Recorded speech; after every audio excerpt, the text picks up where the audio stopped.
Сайн байна уу хүүхдүүдээ? Багшаагаа анхааралтай сонсоод ойлгосон зүйлээ ээж авдаа ярьж өгөөрэй. Энэ хин бэ? Энэ бол Навчаа.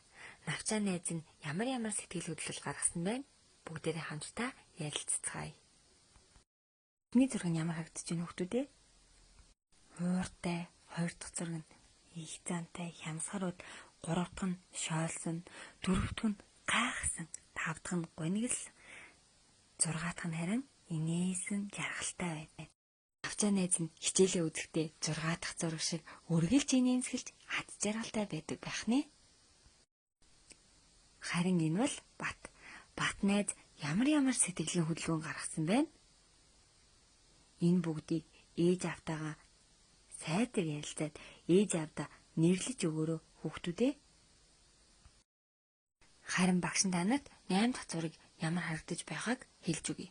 8 дахь зураг нь Бат үнэхээр жаргалтай харагдаж байна. Тэгвэл Бат найз, Навчаа найз хоёр маань хичээлээ хөөх үедээ үнэхээр аз жаргалтай байдаг бах нэ. Харин тэр хоёр маань хичээлээ хийхээ өмнө юу хийдэг юм бол? Тэд өглөө босоод гар нүрээ угаагаад өглөөний цайхаа уудаг. Тэгвэл энэ зургийг хараад бүгдээрээ өгүүлбэр зохиоцгоё. Бат талханд дуртай.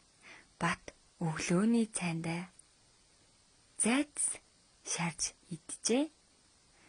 Энэ мэдчилэн зурган дээр амтд ногоо, жимс, хоолнуудыг хараад өгүүлбэр зохиож яриараа хүүхдүүдээ. Одоо бүгдээрээ хичээлдээ орцгоё. Энэ ямар шувуу вэ хүүхдүүдээ? Бүргэд шувуу байна. Тэгвэл бүгдээрээ бүргэдийн биеийг нэрлэж сурцгаая. Нүд, толгой,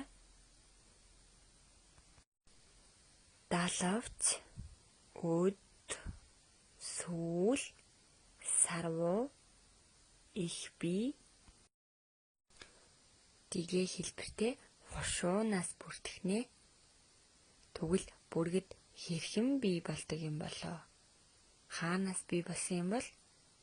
Бүргэд шувуу юунаас гарч ирсэн юм бол?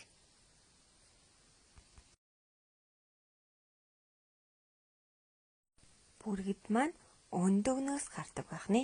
Өндөг нь хаагараад ангаахаа болоод бүргэдийн цулцах нь өсч томроод бүргэд шувуу болдог байх нь. Тэгвэл хүүхдүүдээ багш нь сая бүргэд юунаас гардаг гэж хэлсэн бэ? Мэдээж өндөгнөөс. Тэгвэл хүүхдүүд та нар дахиад хэрхэн бий болдог, юунаас үүсдэг талаар ээж автаагаа сайдар ярилцаарай.